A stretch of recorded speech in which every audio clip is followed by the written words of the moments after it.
आज paper leak के मामले में माननीय सुप्रीम कोर्ट में सुनवाई हुई है। मैंने पीआईएल में मांग किया है कि सबसे पहले तो जो पेपर लीक के मास्टरमाइंड है उनको पकड़ा जाए। अभी केवल प्यादे पकड़े जाते हैं, जो मास्टरमाइंड पकड़े नहीं जाते। जो पेपर छापने वाले हैं, जो पेपर सेट करने वाले हैं, वो लोग पकड़े नहीं जाते। दूसरा, हमने ये भी कहा है कि पेपर लीक का एक स्टैंडर्ड इन्वेस्टिगेशन का प्रोसीजर होना चाहिए, कि एसओपी बनाना चाहिए। ऐसा होता है कि अलग अलग थानों में, अलग अलग राज्यों में अलग अलग तरीके से जांच की जाती है, इसलिए इसका एक एसओपी बनाना ज़रूरी है। मैंने ये भी कहा है कि अभी पेपर लीक के मामले में जो लोग पकड़े जाते हैं उनके ऊपर कुछ जुर्माना तो लगाया जाता है, उनके परिवार की प्रॉपर्टी की जांच नहीं की जाती है। वो पेपर लीक के जरिए करोड़ों का मकान बना चुके होते हैं, करोड़ों का फार्म हाउस खरीद चुके होते हैं और भी दूसरे काम कर चुके होते हैं।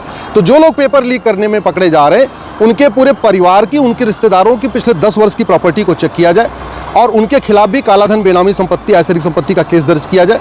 साथ ही साथ पेपर लीक के मामले में कंसेक्टिव सजा हो। कहने का मतलब, अगर 5 धाराओं में 5-5 साल की सजा है तो टोटल 25 साल की सजा होनी चाहिए। अभी वर्तमान व्यवस्था में भारत में सभी धाराओं की सजा एक साथ शुरू होती है, तो अगर 5-5 साल की सजा हुई 5 धारा में तो टोटल 5 साल की सजा होती है, जबकि अमेरिका में इसमें कंसेक्टिव हो जाता है तो 25 साल हो जाती है। और हमने ये भी कहा है कि जो फास्ट ट्रैकिंग हुई है वर्तमान कानून में, वो स्वागत योग्य है।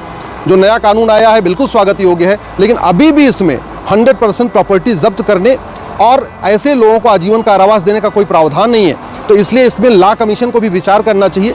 हमने चीन का, सिंगापुर का और भी कई देशों का जो पेपर लीक का कानून है वो भी माननीय सुप्रीम कोर्ट के सामने रखा है, और लॉ कमीशन इसके ऊपर विचार करे कि हम अपना जो वर्तमान कानून है उसको कैसे और अच्छा बना सकते हैं।